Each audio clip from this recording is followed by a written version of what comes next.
Diyos ko. Yeah. Namin sa tuktok. Salamat kaayo lindo ni Ari Chuka na pa doon sa. Salamat pa sa iya pa yung gift mo Ginoo ko na appreciate.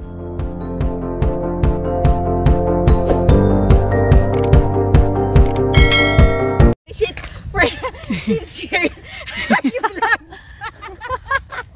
Nagdrama jud yung mga Hello guys, nandito po nga tayo sa Crockett, California guys. Nung una nagalaga na taga Dipolog ay galing ng Pilipinas po. Sa Sacramento po ako, 20 years ako sa Sacramento po. Nung naasawa ko na yung asawa ko ngayon, mga 5 years ago, 2019 po, ay naglipat kami dito. Hindi po akalain at hindi po masyadong nagkagusto sa lugar na ito. Pero sa nagkatagalan na ako po dito sa Crockett ay medyo gusto ko na po ang Crockett dahil dito po ay nagka-reduce yung asma ng anak ko. Ano dito ang hangin, fresh ang hangin dito. Nandito kami sa tuktok ng bundok. O sabihin mo pa ay nasa bukid kami. Maganda pala dito sa Crockett sa tuktok ng bundok. Kaya ang mga tao dito po, hindi, kung nagpupunta kayo dito, malamang nakatira kayo dito po. Kasi yung ano na to, yung daan na ito, walang is a in road. Wala nang lusutan kung saan man papunta. In road ito, yung dulo ng kalsada po ay regional park, Crockett Regional Park. So maganda dito sa taas ng po, at saka yung neighborhood dito, mababait-bait yung mga tao dito. Na ko ito lang, napansin ko lang kasi nung habang kami ang maglalakad, mga talaga sila yung mga tao dito. Yung sila ba ay nag-greet ng good morning, good afternoon, ganun. Kaya kung may bisita ako po, talagang pinakita ko sa kanila yung park dito. Although parang neighborhood siya, pero ang ganda po, ang ganda ng mga tanawin dito sa tuktok ng park na ito. Ang lahat-lahat po makikita mo dito sa suburban ng Bay Area po. Makikita mo nga dito yung Six Flag Marine World dito sa taas na ito. Dupiro po, sa dulo ng Dupiro makikita ninyo itong park na to. Dito matatagpuan ang park na to kung gusto nyong maglakad-lakad ng mga aso nyo, maglalakad lang kayo sa mga pamilya, sa mga anak, pwede dito. Pero po, yun lang po, kuminsan, bantayan po kasi may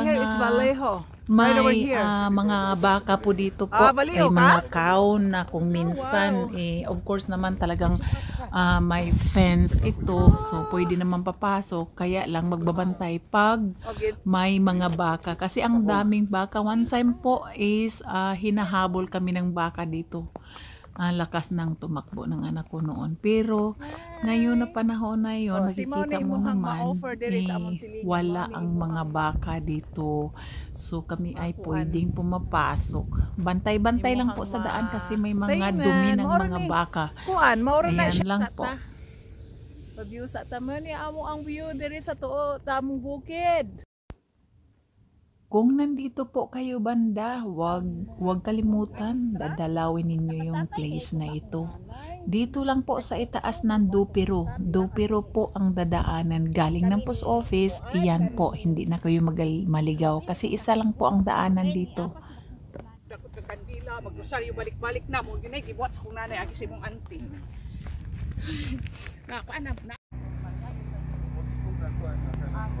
Maglalakad dito po ang Dupiro.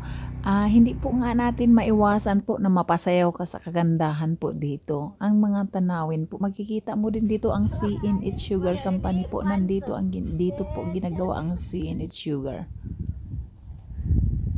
Let's go, dears, go. Talk now.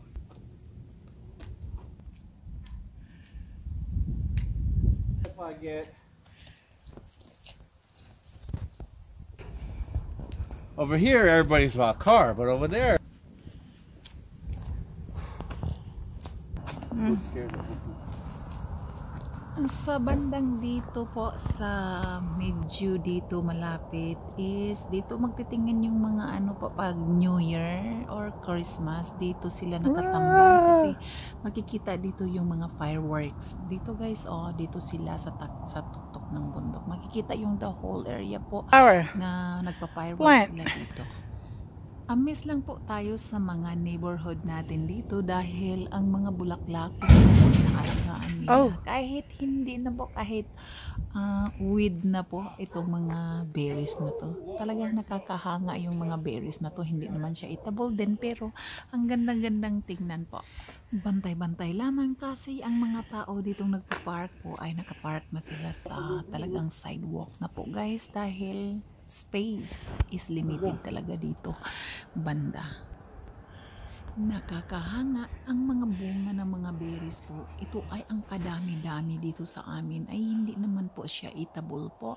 Kahit yung mga bird po hindi kumakain ng itong mga berries na to. Pero parang Christmas berries yata ito po dahil ang dami niya po, ang dami-dami talaga sa bahay namin, no? Nakakapalibot sa bahay namin yan. Diyan sa driveway namin ito, ang dami. Kaya kung anong mang berries ito po, anong pangalan nito po, hindi ko alam kung anong pangalan nito po. Drop your comments. Thank you so much. Ayan po, nakakauwi na tayo. Dito lang tayo banda. Hanggang sa uli po, bigyan ko kayo ng bulaklak ng garden ko. Until guys, next time, salamat po sa mga kaibigang bumibisita dito sa amin. Hanggang sa huli po. Thank you for watching. This is Yuli again. Bye-bye.